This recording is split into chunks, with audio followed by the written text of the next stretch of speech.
हम मेडिटेशन करेंगे वो है विजडम, नीड और विजडम। किस चीज की हमें आवश्यकता है।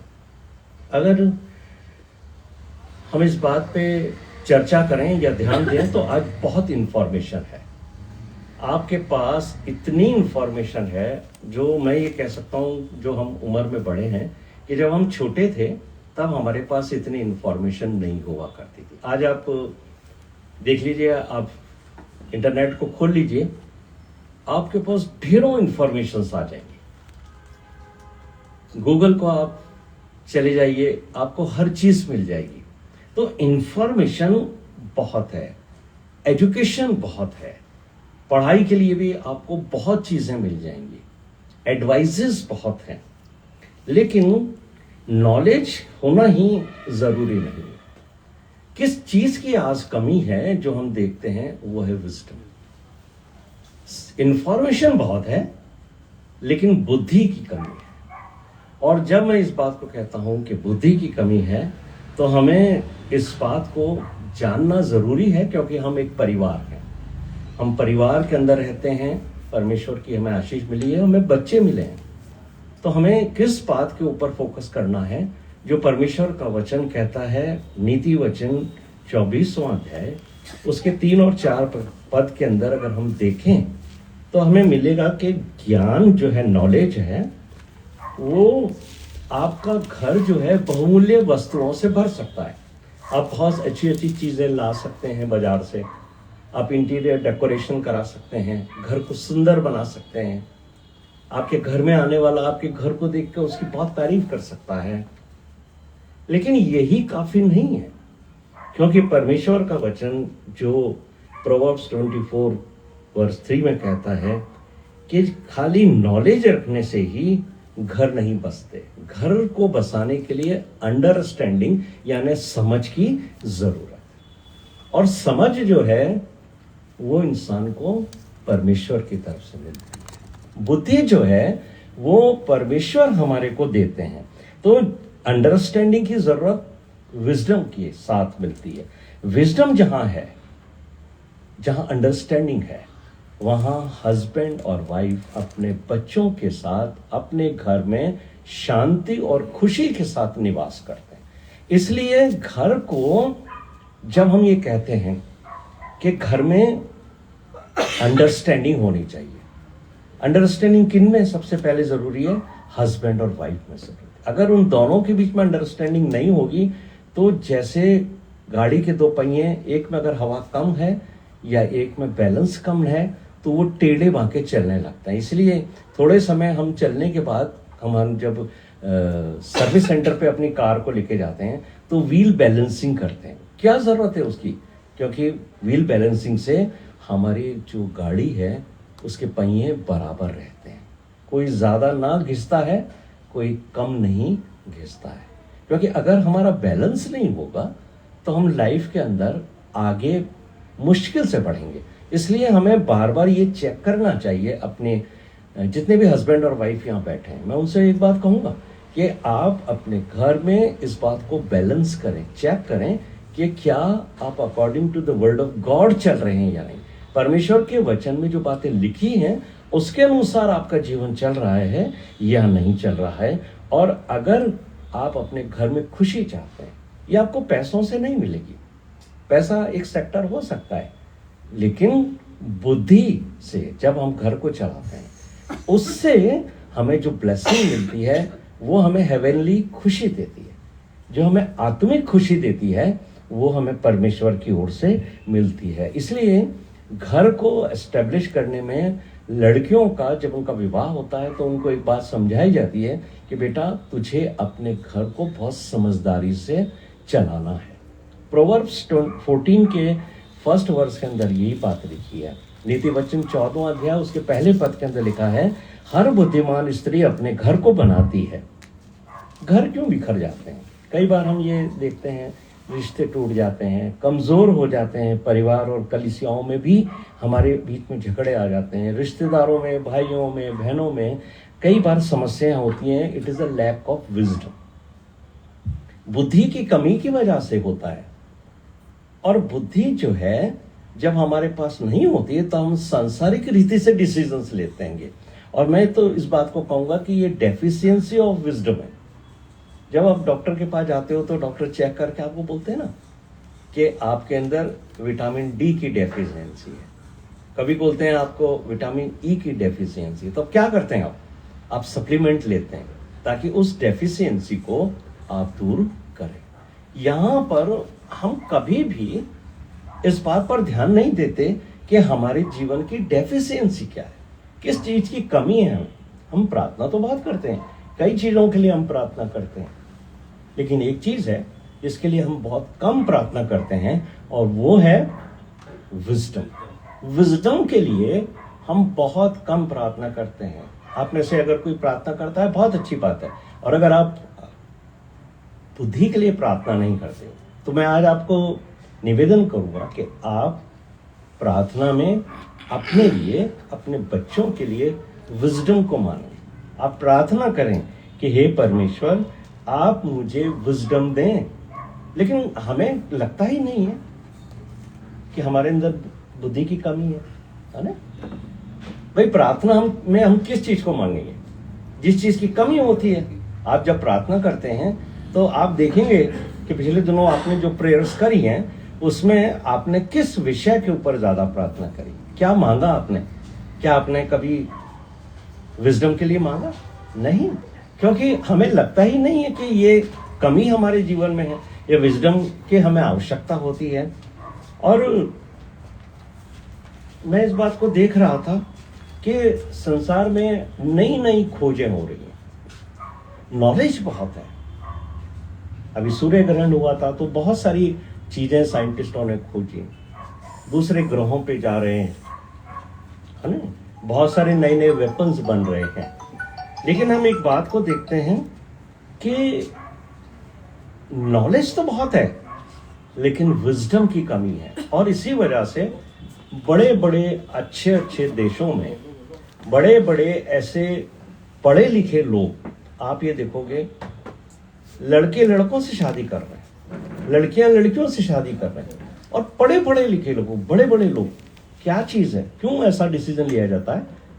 क्योंकि there is lack of wisdom. वो जो परमेश्वर की मूल स्थापना है परिवार को बनाने की, कि पुरुष और स्त्री का विवाह हो ताकि वंश आगे बढ़े, शैतान ने विजडम की कमी की वजह से आपको यह समझा दिया है कि दो प्यार करने वाले व्यक्ति भी घर बसा सकते हैं। इसलिए जो ये कहना चाहिए स्टुपिडिटी बढ़ रही है, ये मूर्खता जो बढ़ रही है, वो परमेश्वर के नियमों के विरुद्ध, प्राकृतिक नियमों के विरुद्ध है, क्योंकि डेफिशिएंसी ऑफ विजडम है। तो ये मत समझिए कि कोई इंसान बहुत पढ़ा लिखा है तो उसके पास बहुत बुद्धि होगी, क्योंकि परमेश्वर का वचन जो है अय्यूब की पुस्तक 32वें अध्याय के 7वें पद में कहता है कि जरूरी नहीं है कि उम्र के बढ़ जाने से व्यक्ति के अंदर बुद्धि आ जाए। हम लोग अक्सर सोचते हैं कि किसी इंसान की उम्र बढ़ गई है, किसी के सफेद बाल हो गए हैं तो बहुत उसके अंदर ज्ञान होगा, बहुत उसके अंदर बुद्धि। हाँ, ज्ञान हो सकता है, उसको दुनिया का एक्सपीरियंस हो सकता है, नॉलेज हो सकती है, उसको वर्ल्डली नॉलेज हो सकती है। और अगर आप उसकी पोजीशन से, उसकी एजुकेशन से प्रभावित होकर अगर आप उसके पास जाते हैं कि कुछ फैमिली लाइफ के लिए आप उससे एडवाइस लें, तो कई बार बड़े बड़े लोग जिनमें विजडम की कमी होती है वो आपको ऐसी सलाह देते हैं कि आपका घर बनने की बनिस्बत आपका घर बिखरने लगता है। तो ये कोई क्राइटेरिया नहीं है कि उम्र के बढ़ने से हमारे अंदर बुद्धि आ जाए। छोटे बच्चों को भी बुद्धि आ सकती है, प्रिंस को भी परमेश्वर मुझसे ज्यादा बुद्धि दे सकता है। अगर वो डिमांड करेगा, प्रेयर करेगा कि प्रभु मुझे विजडम दें, तो परमेश्वर उसको विजडम देगा। नॉलेज बहुत है, लेकिन नॉलेज को किस तरीके से यूज करना है, इसके लिए विजडम की जरूरत होती है। बहुत सारे लोग डिसीजन लेकर बाद में महसूस करते हैं कि हमने गलत डिसीजन ले लिया। क्यों? क्योंकि राइट टाइम पर उनके पास विजडम नहीं था। और लैक ऑफ विजडम जो है वो एक बड़ी समस्या आज के समाज में है। नॉलेज बहुत है, इंफॉर्मेशन बहुत है। अगर आप परमेश्वर का वचन भी सुनना मांगते हो, सीखना मांगते हो, आप इंटरनेट पर जाइए, हजारों आपको, सैकड़ों आपको प्रीचर्स मिल जाएंगे जो आपको प्रचार करेंगे, परमेश्वर का वचन सिखाने के लिए होड़ मची हुई है। आज के सोशल मीडिया पे आप चले जाइए, सो मेनी प्रीचर्स, लेकिन क्या बोलना है, क्या सिखाना है, किससे हमारे लोगों का आत्मिक जीवन आगे बढ़ेगा, इस बात का कई लोगों को ज्ञान नहीं। इसलिए ये जरूरी है कि जब कोई प्रीचर आपके सामने खड़ा होता है तो आपको ये देखना है कि क्या वो मुझे परमेश्वर के वचन से सिखा रहा है, या वो अपने मन गढ़ंत बातें कर रहा है, या वो अपने ही एक्सपीरियंसेस बता करके आपका टाइम बर्बाद कर रहा है। कहानियां सुनाते हैं, किस्से सुनाते हैं, घटनाएं सुनाते हैं, उनसे आपके जीवन में कोई परिवर्तन नहीं होने वाला, बल्कि आपका टाइम बहुत वेस्ट होता है। मुझे और आपको ध्यान देना है कि परमेश्वर का वचन मुझे और आपसे कहता है। फिर बुद्धि की अगर कमी की बात हम करते हैं तो बुद्धि मिलेगी कहां पर, ये हमारे लिए सामने सवाल है। इंफॉर्मेशन और नॉलेज तो आपको वर्ल्ड से मिलती है, दुनिया से मिलती है, लेकिन बुद्धि के बारे के अंदर अय्यूब की पुस्तक क्या कहती है।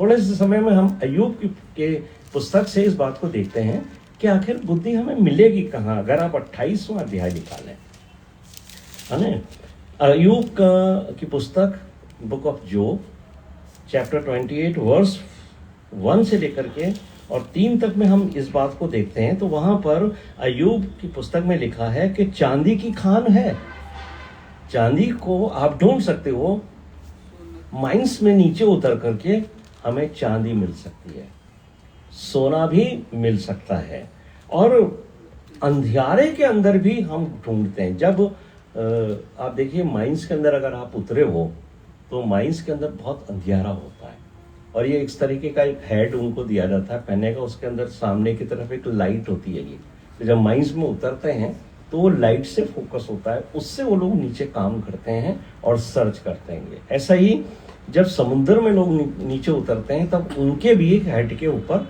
यहाँ पर एक टॉर्च टाइप होता है, उससे वो देखते हैं, ढूंढते हैं। तो वो ये कहते हैं, तीसरे पद में लिखा है कि मनुष्य अंधियारे में दूर दूर तक खोद लेता है, पत्थर उसको मिल सकते हैं, अच्छे कीमती पत्थर मिल जाते हैं। समुद्र में आप जाएंगे आपको बहुत अच्छे अच्छे पत्थर मिल जाएंगे। बहुत सारे लोग कहते हैं हम समुद्र में नीचे उतरे और हमें बहुत सारे अच्छे जो है मणि मिल गए, कोई कुछ बोलता है, कुछ सीप्स मिलते हैं, बड़े कीमती हैं। दूसरे पद में लिखा है लोहा मिट्टी से निकाला जाता है और पीतल पत्थर को पिघला के आप प्राप्त कर सकते हैं। लेकिन इन सब चीजों से हमें बुद्धि नहीं मिलती है। हाँ, संसार की खोज हमें मिलती है। 12वें पद में लिखा है परंतु बुद्धि कहाँ मिलेगी और समझ का स्थान कहाँ है। काफी डिस्कस करने के बाद अय्यूब और उसके मित्रों ने इस स्थान पर आए हैं, इस चर्चा का ये विषय कि आखिर बुद्धि हमें मिलेगी कहाँ से, विजडम कहाँ मिलेगा। और उसके लिए वो ये कहते हैं 13वें पद के अंदर, बुद्धि का मोल मनुष्य को मालूम नहीं, बुद्धि जीवन लोक में कहीं नहीं मिलती है। यानी इस संसार में आप कितना भी ढूंढो आपको बुद्धि नहीं मिलेगी। आपको मणि मिल जाएंगे, हीरे मिल जाएंगे, जवाहरात मिल जाएंगे, सब कुछ आपको मिल जाएगा, लेकिन आपको क्या चीज नहीं मिलेगी, वो है बुद्धि। आपको संसार में, इस जीवन लोक में नहीं मिलेगी। 14वें पद में वो कहते हैं, गहरा समुद्र कहता है बुद्धि मुझ में नहीं। अगर आप बुद्धि को ढूंढने के लिए समुद्र में उतर जाओ तो समुद्र यहाँ कहता है कि बुद्धि मेरे पास नहीं है। 15वें पद में कहता है बुद्धि ना चांदी से खरीदी जा सकती है न सोने से। 16वें पद में लिखा है बुद्धि की बराबरी ना तो कुंदन, नीलमणि, ना सुलेमानी पत्थर।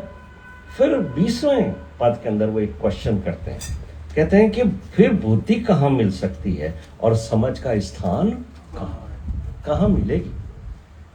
क्योंकि ना तो मणियां ने बहुमूल्य पत्थर, ये सब बुद्धि का मुकाबला कर सकते हैं या उनसे खरीदी जा सकती है। सोना देकर के भी आपको बुद्धि नहीं मिलेगी, हीरे देकर के भी आपको बुद्धि नहीं मिलेगी।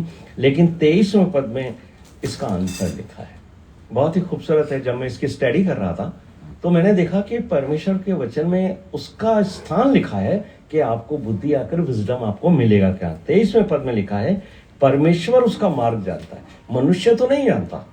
मनुष्य संसार में कहीं भी ढूंढता है, उसको विजडम नहीं मिलता है। लेकिन वचन क्या कहता है 27वें पद में कि परमेश्वर को उसका स्थान मालूम, उसका मार्ग जानता, उसका पता, उसका स्थान किसको मालूम है? परमेश्वर को। और 28वें पद में परमेश्वर उस स्थान को बताता है। परमेश्वर ने मनुष्य को बुद्धि का पता या अय्यूब की जो पुस्तक है 28वां अध्याय के उसके 28वें पद में लिखा है, देख प्रभु का भय मानना ही बुद्धि है और बुराई से दूर रहना यही समझ है। ये परमेश्वर के वचन से आपको और मुझे मालूम हुआ है कि परमेश्वर का भय मानना बुद्धि है और बुराई से दूर रहना क्या चीज है? समझ है। इंग्लिश के जो बाइबल है उसमें लिखा है, behold the fear of the Lord that is wisdom and to depart from evil is understanding. Depart का मतलब जानते हैं ना आप, कभी कभी जब हमारे यहाँ किसी की मृत्यु हो जाती है तो कह देता है ना, डिपार्ट हो गए, चले गए हमेशा के लिए।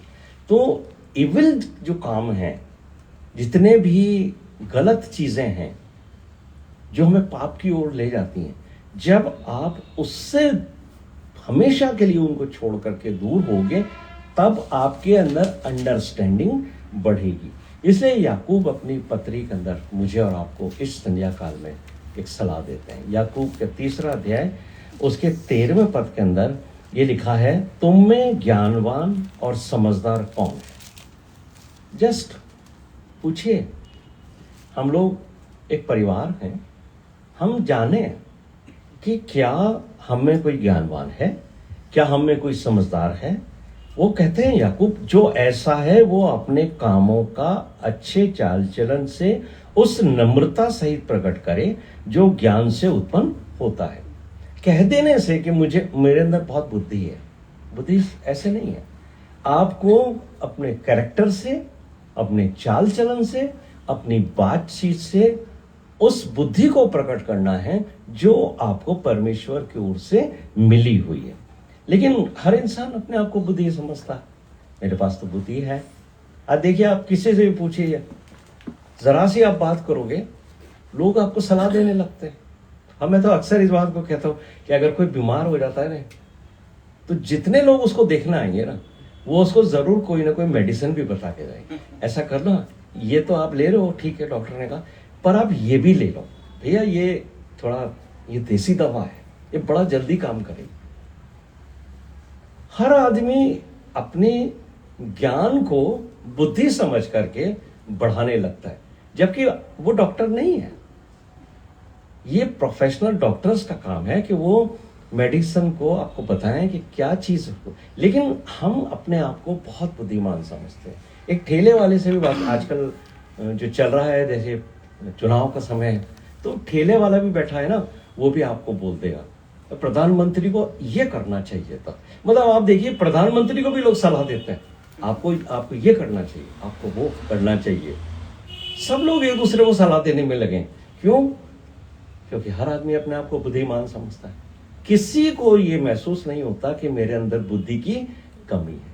लेकिन परमेश्वर का वचन आज शाम को मुझे और आपको जो बात कहता है, याकूब के जो 3 पद अध्याय हमने पढ़ा 14 से 16 पद में, कि अगर मुझे और आपको बुद्धि का जांचना चाहिए हमें, कि हमारे अंदर बुद्धि है कि नहीं।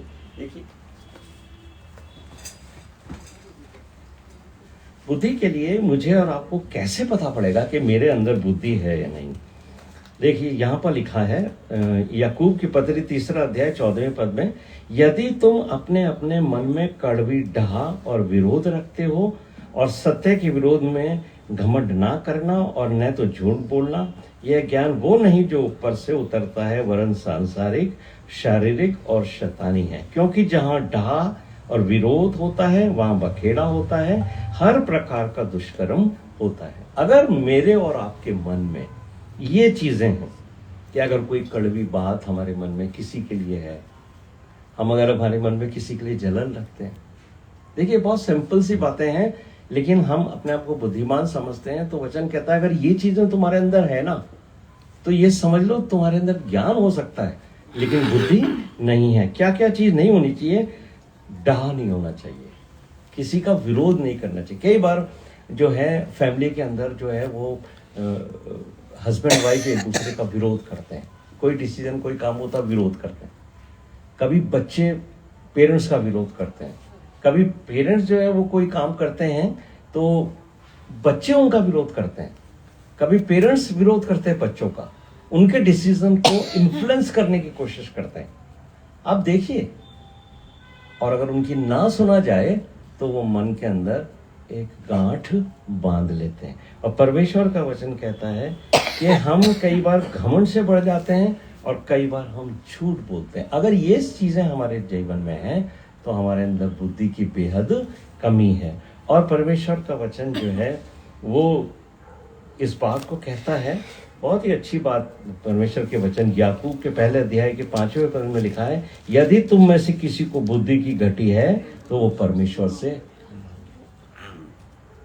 अगर मैं और आप इस शाम को ये महसूस करें कि हम जितने लोग यहाँ बैठे हैं ना, मैं और आप यानी इंक्लूडिंग मी, हम सब में बुद्धि की कमी है, हम बुद्धिमान नहीं हैं।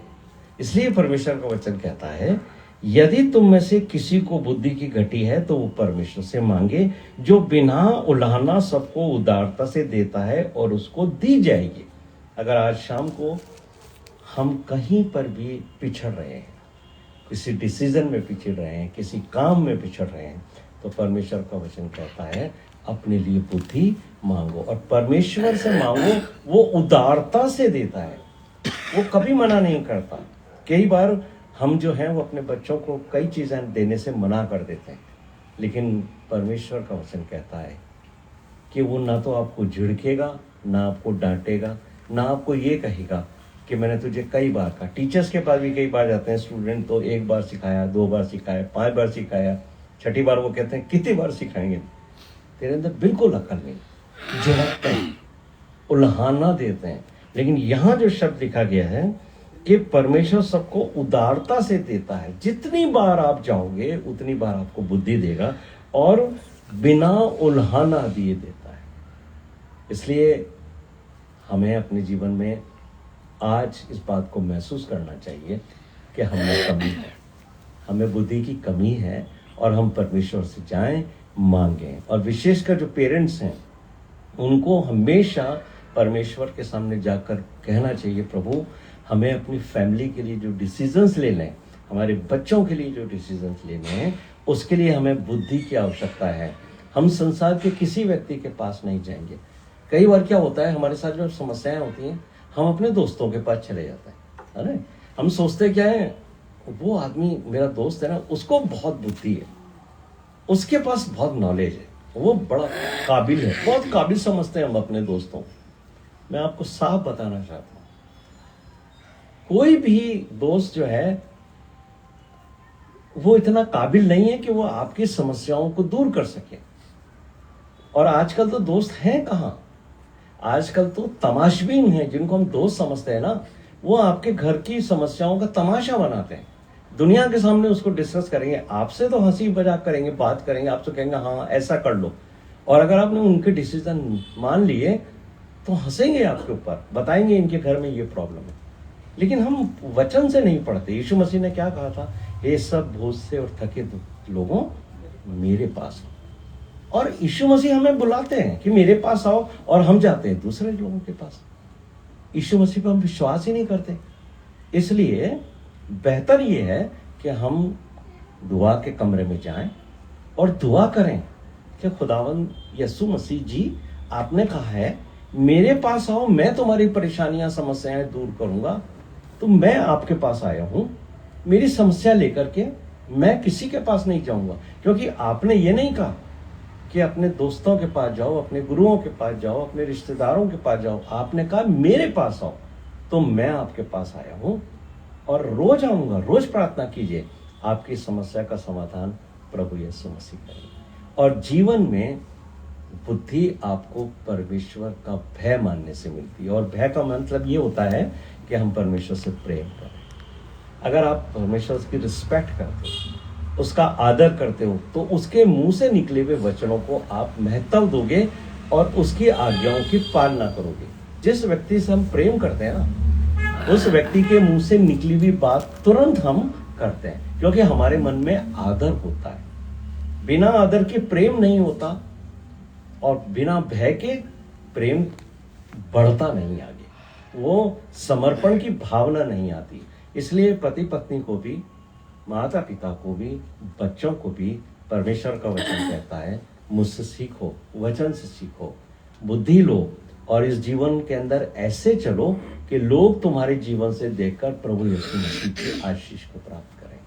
हम सब को बुद्धि के लिए प्रार्थना करनी चाहिए। आज रात को जब आप अपने बिस्तर पे जाते हैं, आप ज़रूर से प्रार्थना कीजिए, प्रभु मुझे आपने पढ़ने के लिए नॉलेज दी, इंफॉर्मेशन दी, वर्ल्डली ज्ञान दिया, मैंने पढ़ाई करी, चाहे मैंने एमए किया हो, चाहे मैंने पीएचडी किया हो, ये सब तो मुझे है, लेकिन मेरे अंदर जिस चीज़ की कमी है वो है बुद्धि की कमी। इसलिए मैं आपके पास आया हूँ ताकि मैं उस नॉलेज को जो संसार से मैंने प्राप्त की है उसको कैसे उपयोग करना है ये मुझे विजडम बताएगा। तो लैक ऑफ विजडम जो है वो हमारे लिए एक समस्या है जीवन का, जिस पे हम ध्यान नहीं देते हैं। लेकिन आज इस मौके पर हम अपने बच्चों के लिए जब सांसारिक ज्ञान मांगते हैं तो हम उनके लिए बुद्धि भी मांगे। आइए हम प्रार्थना